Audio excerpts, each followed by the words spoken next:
paz do Senhor, que bom que nós estamos aqui mais uma vez.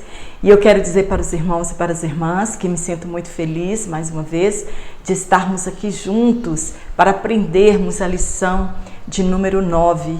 E hoje nós vamos aprender a respeito da armadura de Deus. Começamos a falar no vídeo anterior a respeito das armaduras, aprendemos sobre o nosso fortalecimento, sobre o nosso revestimento e hoje, nesta lição, nós vamos conhecer a armadura de Deus que está na carta do apóstolo Paulo à igreja que estava em Éfeso. Então, na lição de número 9, nós vamos falar sobre conhecendo a armadura de Deus.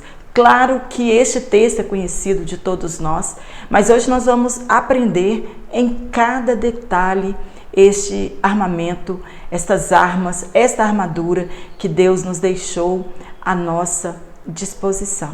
Para você que está aqui pela primeira vez, eu sou Jane Martins de Souza, sou professora e superintendente de Escola Bíblica Dominical. E quero dizer que é um prazer ter cada irmão aqui no meu canal. Aos irmãos que têm curtido as minhas aulas, que Deus te abençoe grandemente. Aqueles que se inscreveram, que também Deus te abençoe grandemente. E se você ainda não é inscrito no meu canal, se inscreva para que este canal possa crescer e chegar ao conhecimento de outras pessoas. E somente Deus, para abençoar cada irmão, cada comentário, maravilhoso, cada incentivo, cada dica. Eu sou muito feliz por isso. É o carinho que os irmãos têm demonstrado para com este canal e para que ele continue crescendo. Cada dica, ela está sendo avaliada com carinho e nós vamos colocar em prática, se Deus assim nos permitir. E eu acredito que nós já estudamos a respeito deste assunto sobre a armadura de Deus. E nós aprendemos na lição anterior que esta armadura, ela não é nossa, ela está à nossa disposição. Ela é uma provisão de Deus para a sua igreja. Nós já aprendemos que as estratégias não são nossas para vencer esta batalha. A sabedoria também, ela não é nossa. Tudo vem de Deus. Nós nos fortalecemos no poder e na força que há em Jesus Cristo. Então, Paulo nos aconselha a fortalecer no Senhor. Paulo, ele tira parte desta carta, nós já aprendemos, pelo seu vasto conhecimento das Escrituras Sagradas e do próprio Deus, o Senhor dos Exércitos. E a respeito de Deus ser o Senhor dos Exércitos, está registrado em Isaías 47, versículo 4, 48, versículo 2, 51, versículo 15, 54, versículo 5 e também em 1 Samuel, capítulo 17, versículo 45. Deus, ele é relatado como o Senhor dos Exércitos. Nós precisamos entender que Deus, ele está no comando desta batalha. Ele é o nosso general. Ele é o Senhor dos Exércitos. E nós então podemos tomar, nós então podemos pegar, nós então podemos tomar posse, porque estas armas, elas estão à nossa disposição. E no reino do Messias, ele próprio está revestido com esta armadura. Nós já falamos no vídeo anterior, está em Isaías capítulo 11, versículo 4 e 5 e também no capítulo 59, no versículo 17. Paulo, então, inspirado pelo Espírito Santo de Deus, ele escreve que nós podemos fazer uso desta armadura. E ele afirma que estas armas, elas são poderosas em Deus. Nós estamos em uma batalha travada contra o mal. E isso será assim até o fim dos tempos, até que a igreja de Jesus Cristo, ela por fim seja arrebatada quando Jesus voltar pela segunda vez. O nosso texto áureo, que está em Efésios, capítulo 6, versículo 13, eu acredito que você tenha lido esta carta à igreja que estava em Éfeso, de apenas 6 capítulos. Se você não leu, então leia para que você possa ter mais conhecimento a respeito desta carta. E aqui no texto áureo, neste versículo 13 de Efésios, Paulo nos autoriza a tomar, isto é, pegar a armadura de Deus para que possamos resistir no dia mau. E havendo feito tudo, Paulo nos aconselha ficar firmes. De que dia mau é esse que o apóstolo Paulo está se referindo, né? Por que ele está nos mandando resguardar, pegando esta armadura, resistindo firme para que nós possamos resistir no dia mau? De que dia mau é esse que o apóstolo Paulo está falando? É aquele momento em que o inimigo de nossas almas, ele vem de onde nós não esperamos, né? Querendo nos surpreender com um ataque surpresa, né? E o desejo dele é nos pegar de surpresa, ferozmente, e nos tomar de assalto. E se nós não estivermos firmes, como é que nós resistiremos a este ataque surpresa do inimigo? Como nós resistiremos a este dia mau que queira nos pegar de surpresa? E se não tivermos a armadura de Deus, como vamos nos defender? É o que o apóstolo Paulo está dizendo. Paulo, ele tinha muita experiência e conhecimento da vida militar. Nós sabemos que no tempo de Israel, que eles estavam subjugados, né, pelo governo de Roma, o trânsito entre eles, de militares, de soldados romanos, era muito comum. Então, eles tinham um vasto conhecimento a respeito da armadura de um soldado.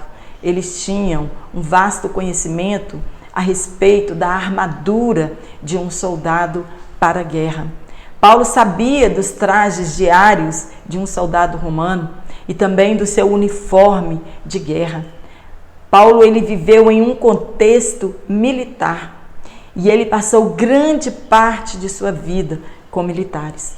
Em Filipenses capítulo 4, versículo 22, é descrito que Paulo ficou algemado a 2 soldados da guarda pretoriana. Eram os militares de elite e o turno era trocado de 8 em 8 horas. Então, a cada 8 horas, Paulo tinha a oportunidade de evangelizar 2 guardas romanos, 2 militares, e de se inteirar da armadura de um soldado militar em uma guerra. Por isso, o apóstolo Paulo, ele tem a autoridade de fazer essa comparação de uma indumentária completa de um soldado romano. E de forma ilustrativa, o apóstolo Paulo vai ilustrar aqui para nós nessa carta, ele faz uma metáfora com os valores espirituais. Ele faz a comparação entre a armadura de um soldado romano com uma guerra espiritual que a igreja está travando e vai travar até no final dos séculos. Então ele faz uma metáfora, ele usa coisas, né, reais para explicar as coisas espirituais. E isto, nós sabemos, ele aprendeu com Jesus. Assim, o apóstolo Paulo revela tanto, né, para os seus leitores desta carta, quanto para nós, que nós estamos em uma batalha espiritual. Invisível aos nossos olhos, mas nós devemos ter a certeza de que nós estamos combatendo e é uma guerra travada no mundo espiritual. Paulo está dizendo que ninguém vai em uma guerra de qualquer maneira, sem roupas apropriadas, sem conhecer o inimigo, sem conhecer suas estratégias, seu poder de combate e com que armas nós podemos vencê-lo. O texto que nós estamos estudando é Efésios capítulo 6, versículo 13 ao 17. Paulo está nos advertindo para que não dê lugar ao diabo. Está em Efésios 4:27. De nada adiantará se nós colocarmos toda esta armadura e, por fim, nós dermos lugar ao diabo. Nós não podemos deixar nenhuma área de nossas vidas descoberto, pois se assim nós fizermos, Satanás conseguirá então nos derrotar. Ele conseguirá criar uma base de operações em nossas vidas e aí nós seremos destruídos e nós não podemos deixar que isto aconteça.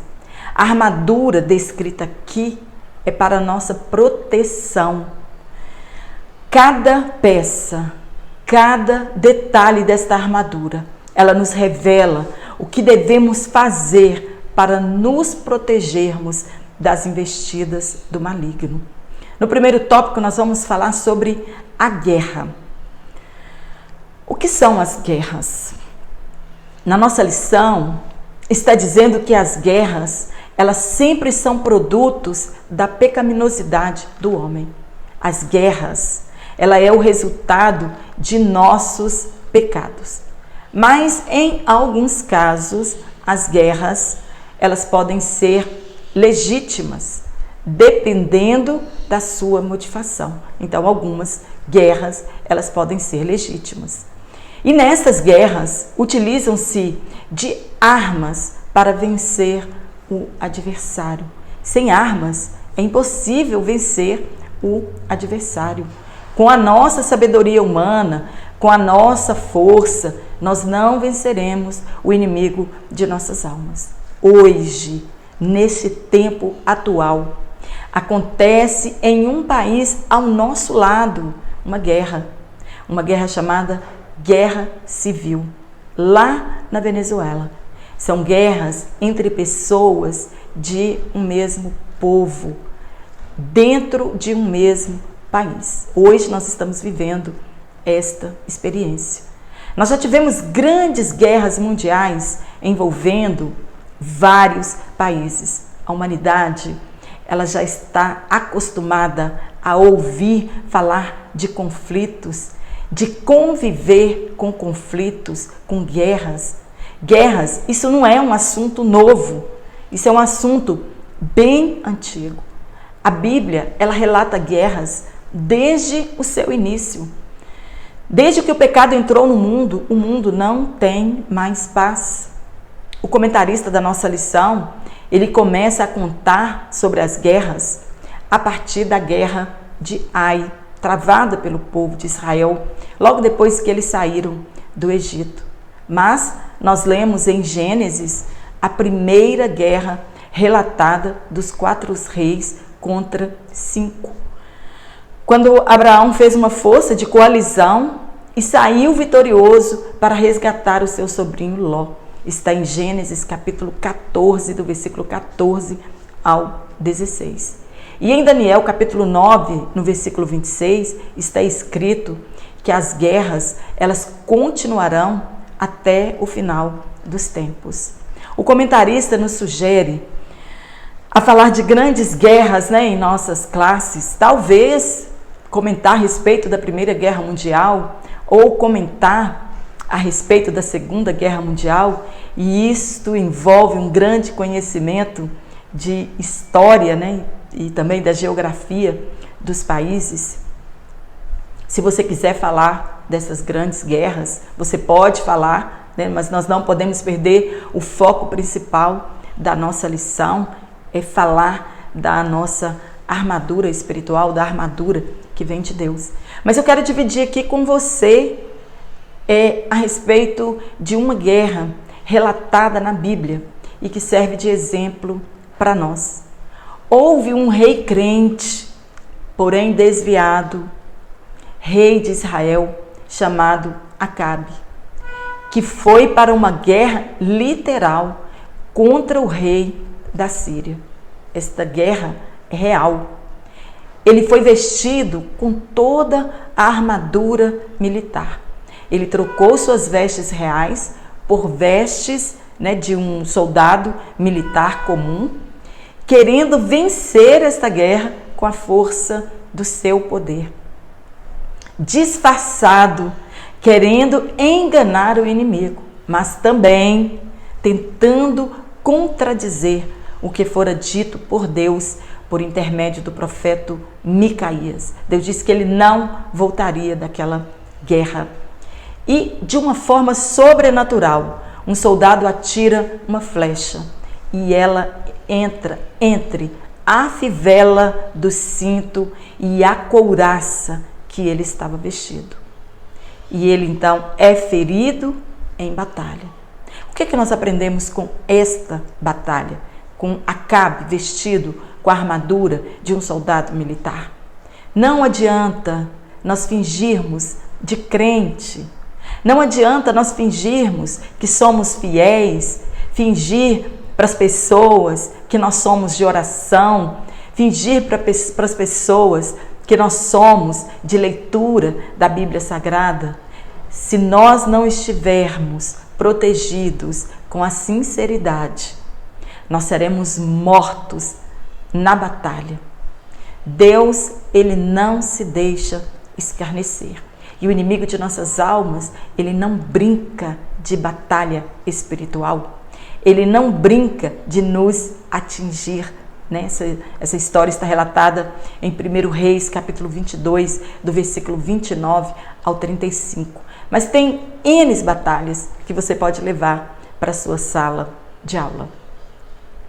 Jesus Cristo mesmo, ele falou sobre guerras, as guerras, rumores de guerras e guerras que iriam acontecer. Está registrada no Sermão do Monte, no capítulo 24 de Mateus. Deus permitia guerras e tinham até guerras que Deus mesmo ordenava, ele mesmo comandava aquelas batalhas. Então, guerra não é um acontecimento estranho para o povo de Deus. A conquista da terra de Canaã foi com muitas guerras. O povo teve que guerrear para conquistar a terra prometida, mas foram vitoriosos, pois tinham Deus à frente daquela batalha. Então, eles venciam aquelas batalhas, porque Deus estava à frente deles, no comando daquela guerra. Contudo, em relação à igreja, a implantação do reino dos céus, Jesus não disse que este reino seria imposto pela força. Naquela época, havia uns zelotes que queriam tomar o trono à força. Eles queriam tomar o poder, trazer de volta o poder para Israel pela força. Muitos se decepcionaram com Jesus. O povo acreditava, os israelitas, eles acreditavam que o Messias, ele restabeleceria o trono de Israel pela força, que ele seria um guerreiro, um rei implacável. Mas Jesus trouxe outra mensagem para eles. Bem-aventurados os pacificadores. Está em Mateus capítulo 5, versículo 9. Jesus, em momento nenhum, diz que nós deveríamos travar uma guerra física, literal, real, para estabelecermos o reino de Deus. Jesus estava dizendo que esta batalha, ela é espiritual. E que nós já aprendemos nas parábolas de Jesus, que o reino de Deus é como uma semente de mostarda. Ela está infiltrada no mundo e crescendo misteriosamente pelo poder da palavra de Deus. O que Paulo quer dizer também sobre guerras e combates é metafórico. Paulo também não está estimulando ninguém a estabelecer uma guerra para estabelecer o reino de Deus. Nós não temos que lutar contra carne e contra sangue. Nós aprendemos isso no vídeo anterior. Nós estamos em uma batalha espiritual. É isso que o apóstolo Paulo quer nos dizer. A Bíblia, ela fala de uma batalha que acontecerá neste mundo físico.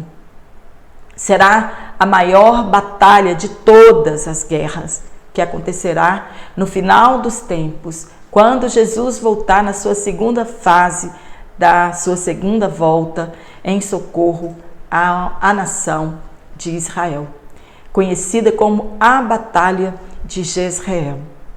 Paulo apresenta aqui a nossa batalha contra as hostes espirituais da maldade e como devemos, como soldados de Cristo, nos armar.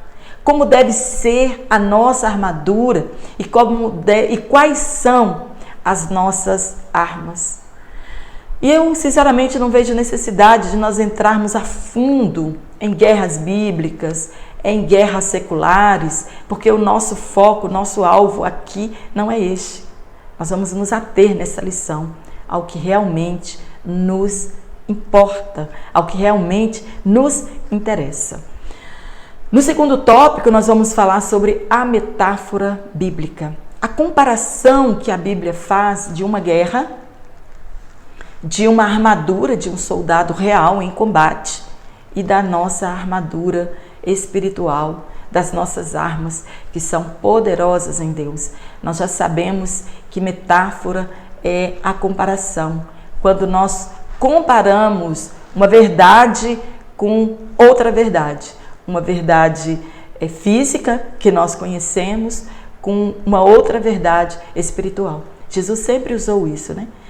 Pegou coisas do nosso acontecimento, usou coisas do nosso cotidiano para explicar as verdades espirituais. E é isso aqui que o apóstolo Paulo faz também. Guerra, batalha, é um termo tão comum no nosso dia a dia que nós usamos expressões como estou batalhando um emprego, estou lutando pelos meus ideais e assim por diante.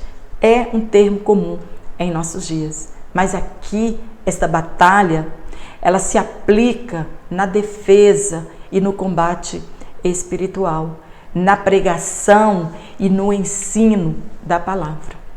A armadura do soldado romano, ela era composta de vários itens. Por cima das suas roupas, eles colocavam uma sólida proteção para o peito, chamado de couraça. Eles colocavam também uma espécie de saiote de escamas de metal para proteger o quadril e as pernas. Eles também vestiam um casaco de malha de escamas de metal de diversos tamanhos, um cinto ao redor dos seus lombos para manter a roupa e a espada bem presos ao seu corpo, da sua cintura. Eles calçavam sandálias apropriadas para a guerra, para se manterem firmes em um embate corpo a corpo. E por último, eles colocavam o capacete e empunhavam a espada. Agora nós vamos falar sobre o que estes itens significam na armadura de Deus. O versículo 14, ele introduz dois importantes itens, a verdade e a justiça. A verdade, ela é comparada ao cinto do soldado ao redor de seus lombos. Verdade e justiça denotam santidade e qualidade de caráter. Paulo está dizendo que o armamento da igreja para a batalha espiritual é a integridade. A primeira coisa que o cristão deve ter para entrar nesse combate é integridade. Integridade de caráter e de conduta. Afinal de contas, nós representamos o reino. Nós somos embaixadores de Cristo.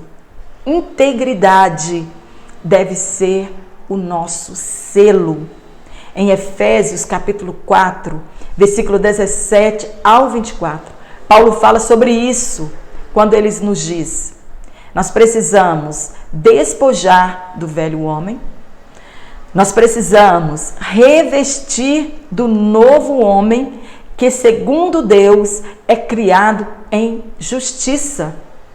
Não podemos dar escândalos aos que estão dentro e muito menos aos que estão fora. Porque se nós fizermos isso, nós vamos cair nas armadilhas do diabo e seremos vencidos então. Está em 1 Timóteo capítulo 3, versículo 7. Nós devemos estar cingidos com a verdade no falar, cingidos com a verdade no viver. Jesus, ele disse o seguinte, quando nós aceitamos a Jesus, ele disse, aquele que mentia, não mente mais. Aquele que adulterava, não adultera mais. Aquele que roubava, ele não rouba mais. É cingir os nossos lombos com a verdade e com a integridade de conduta e de caráter. Afinal de contas, agora nós somos nova criatura. As velhas coisas já se passaram. Nós devemos andar na verdade. E quando nós fazemos isso, nós honramos a Deus desta forma. A falta de integridade e retidão irá nos expor diante do inimigo. Na guerra espiritual, nós devemos estar cingidos com a verdade. O cristão que conhece a verdade e pratica a verdade, ele não será derrotado pelas mentiras de Satanás. A verdade é mencionada em primeiro lugar. Jesus disse que o nosso falar deve ser sim ou não. Não pode haver religiosidade sem sinceridade. O cristão, a característica dele é integridade de caráter, de conduta e sinceridade. No terceiro ponto, nós vamos falar sobre a couraça da justiça. Qual era a função da couraça numa vestimenta militar? Proteger o pescoço, o peito, os ombros, o abdômen e as costas. Essa couraça era um casaco tecido com metal para proteger os órgãos vitais do corpo do soldado.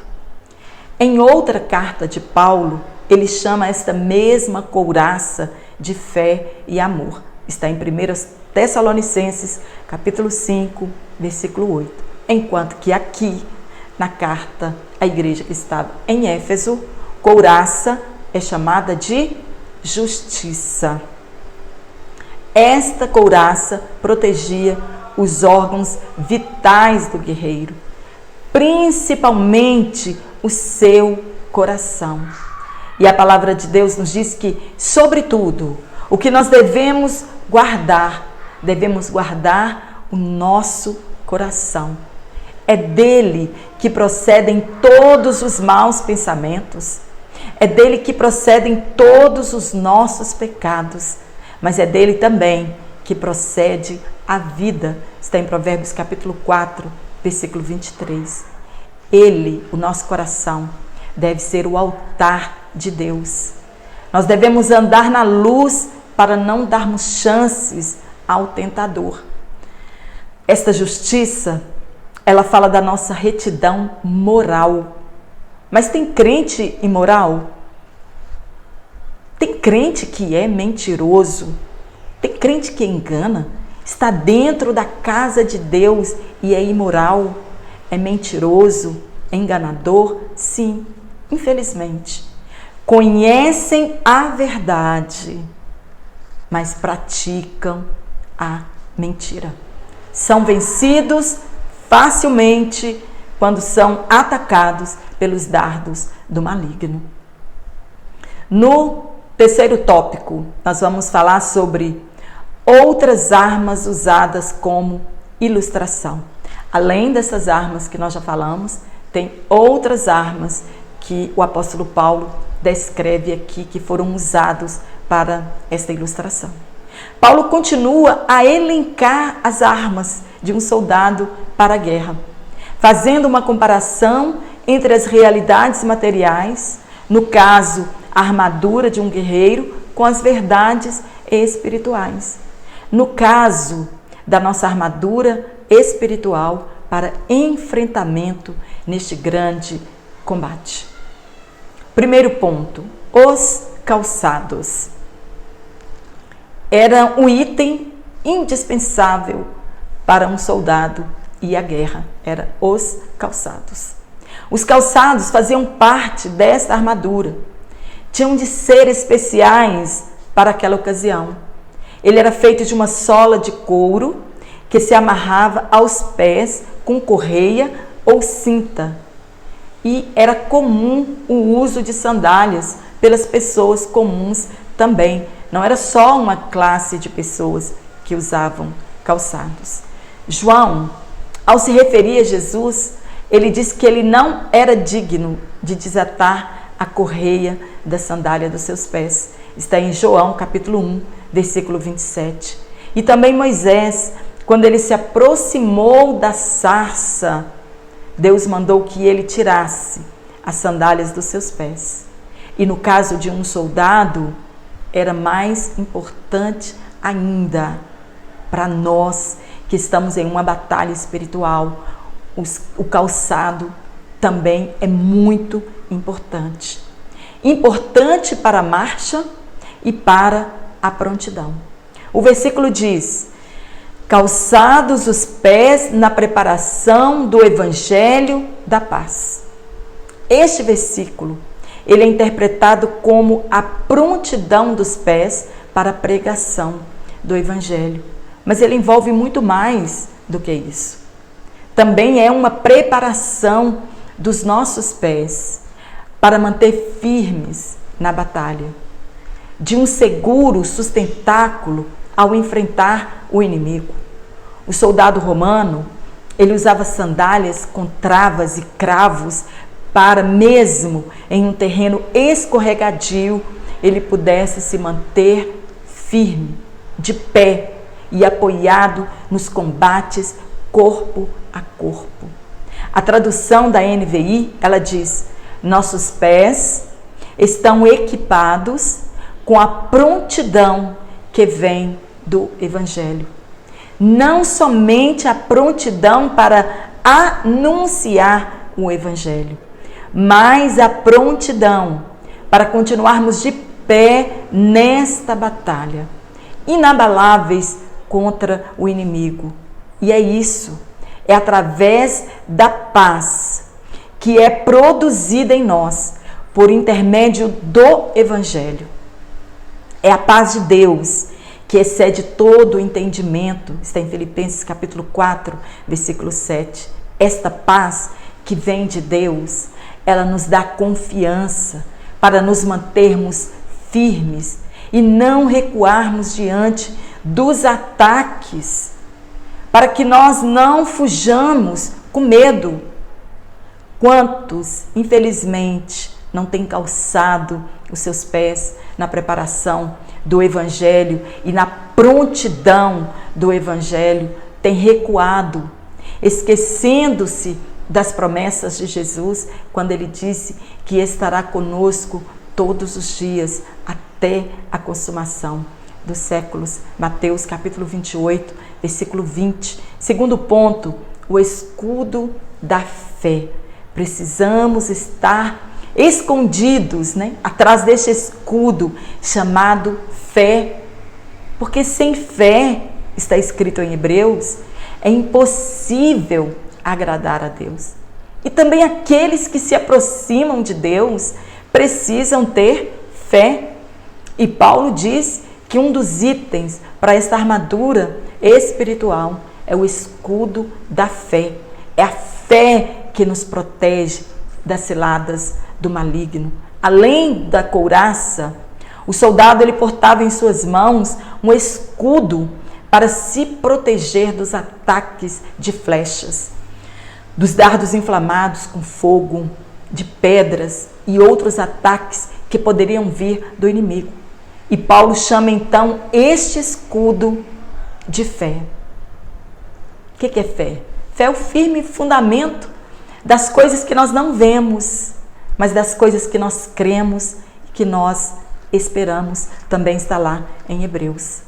O escudo que Paulo tem em mente não é um escudo pequeno, mas um bem grande, aproximadamente 82 centímetros e meio por 1 metro.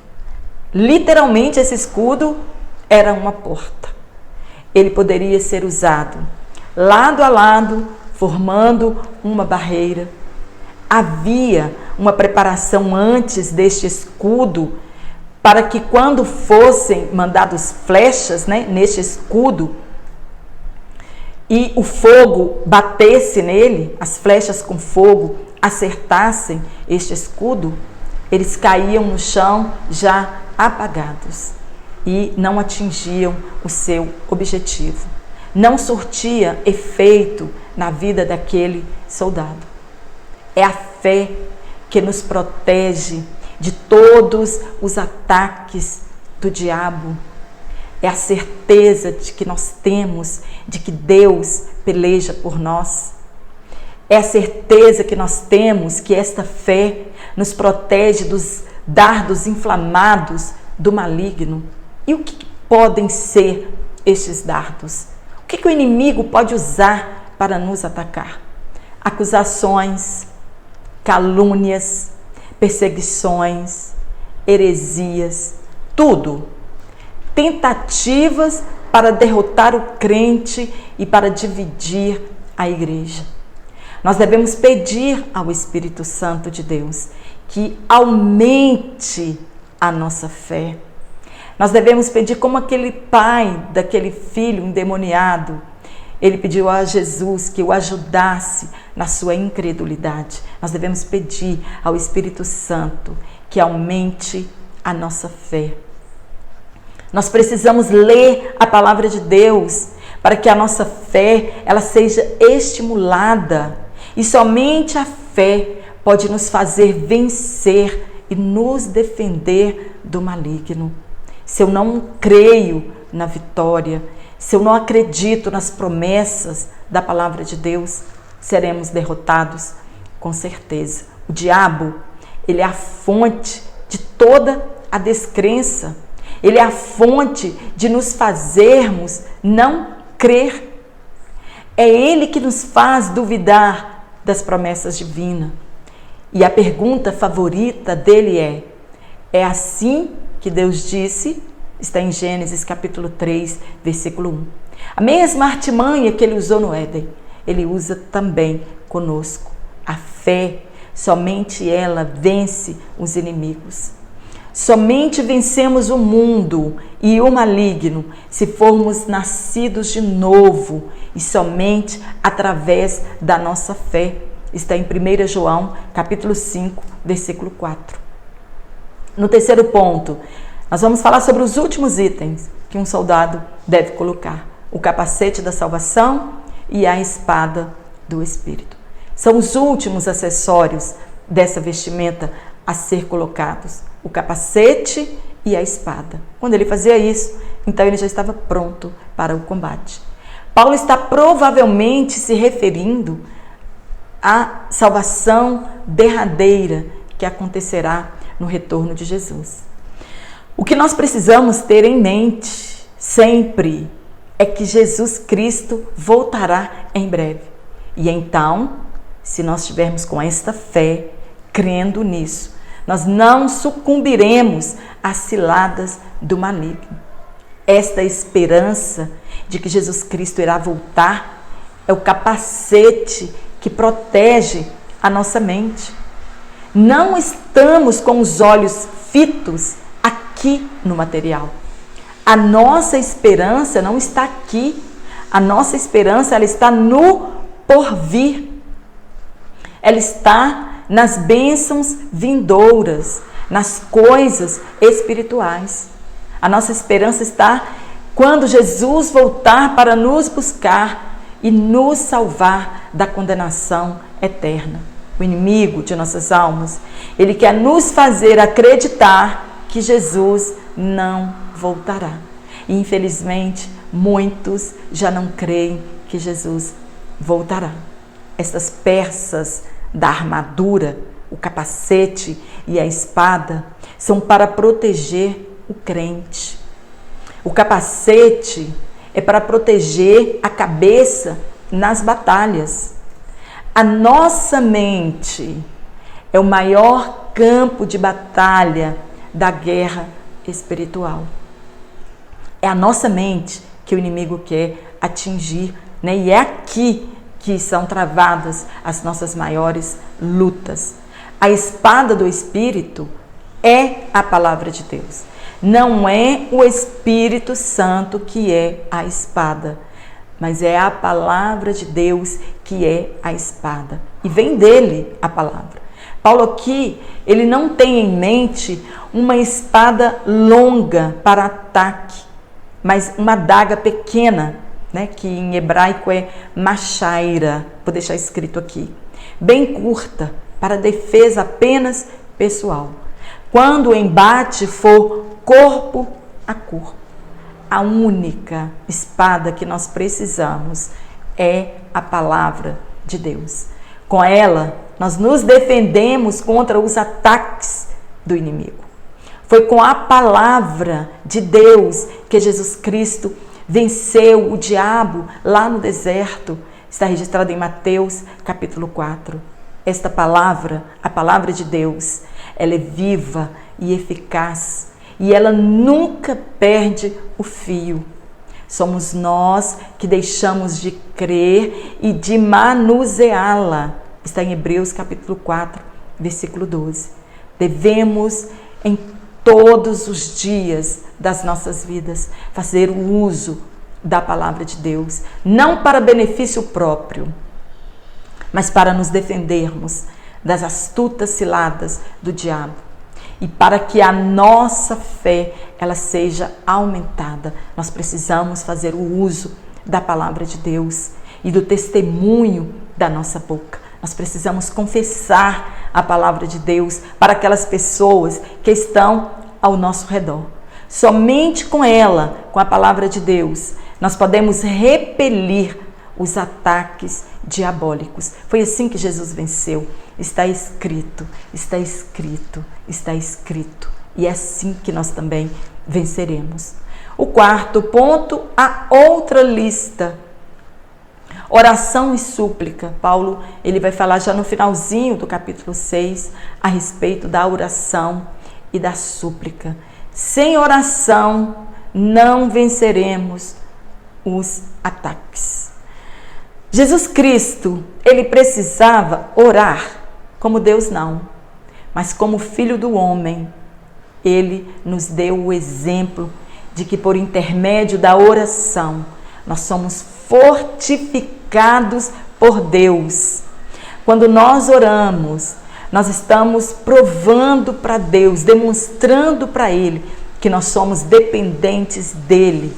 Sim, nós dependemos de Deus em todas as áreas das nossas vidas, principalmente nesta batalha espiritual.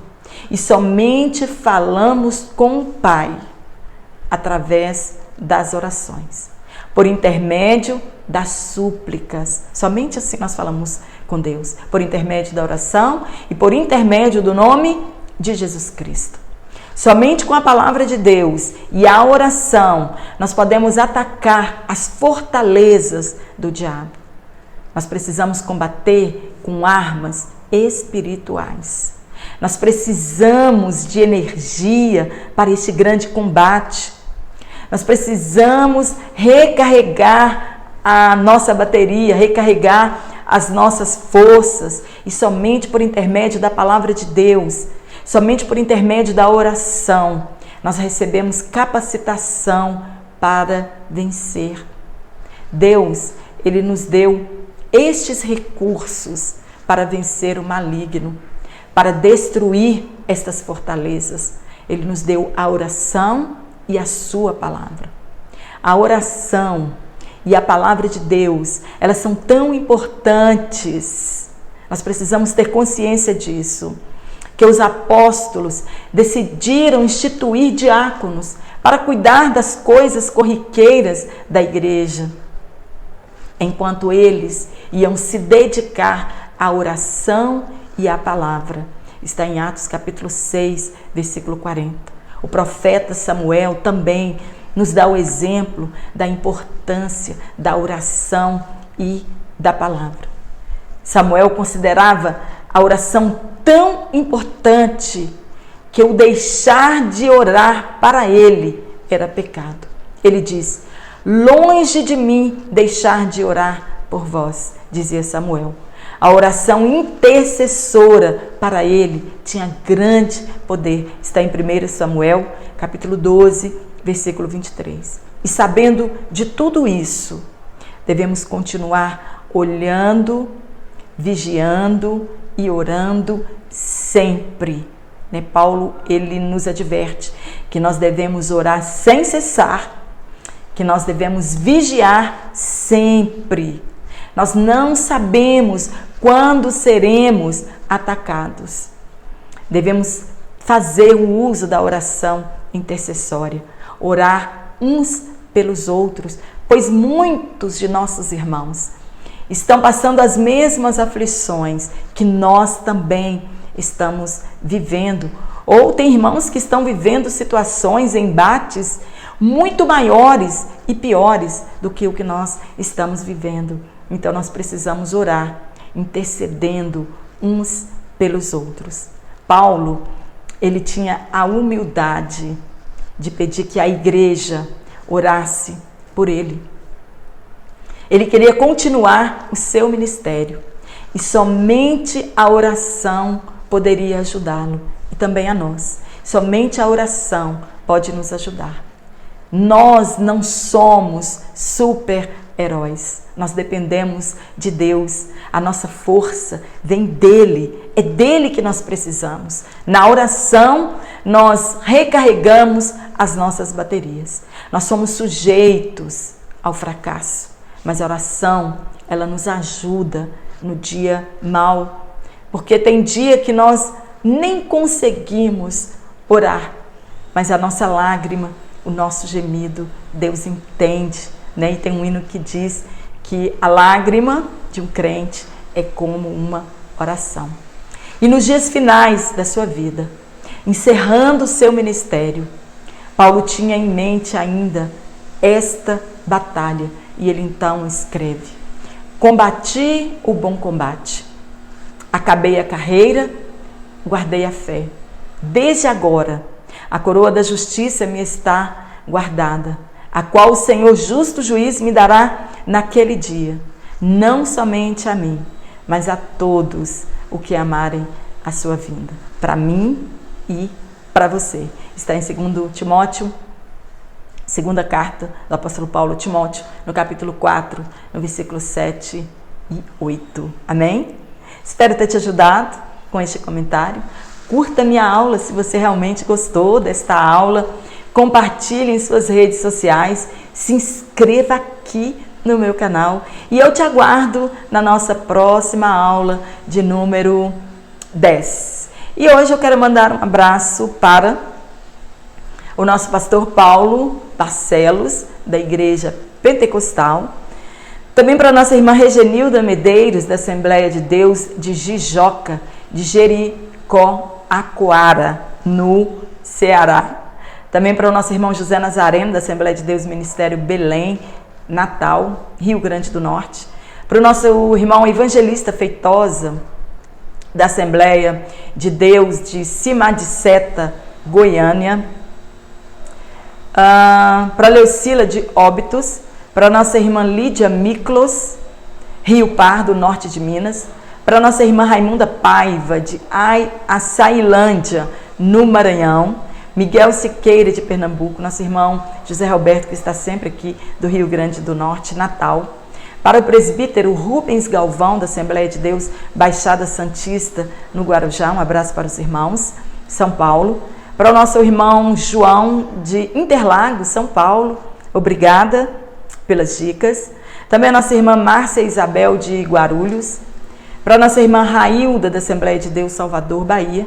Para o nosso irmão Francisco, filho da Assembleia de Deus de São Paulo. Para o nosso irmão José Monteiro, de Imperatriz, Maranhão. E também para o nosso irmão Rubens.